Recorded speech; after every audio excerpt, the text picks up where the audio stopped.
வணக்கம். என் பெயர் கஜரக்ஷனா. நான் 3ஆம் வகுப்பு படிக்கிறேன். இன்றைய திருக்குறள். கேடில் விழுச்செல்வம் கல்வி ஒருவருக்கு மாடல்ல மற்றையவை. விளக்கம். ஒருவருடைய நிலைத்த கல்வி என்பது அவர் கற்ற கல்வியே ஆகும்.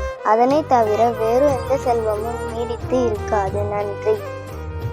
Hi everyone, I'm Maria Devi from grade 10. Today we will talk. I get smaller every time I take a bath. What am I? Answer is bar of soap. Thank you. Hi friends, I am Inaya from grade 3. Today's social fact. Planets are the heavenly bodies. They revolve around the sun in fixed but all they orbit. There are 8 planets in solar system. Each planet moves on its own path around the sun in the order of their distance from the sun.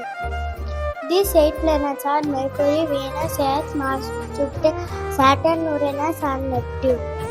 There is an easy way to remember. Order of 8 planets. Just learn the sentence. Come. My very educated mom just served us noodles. M for Mercury, V for Venus, E for Earth, M for Mars, J for Jupiter, S for Saturn, U for Uranus, N for Neptune. Thank you.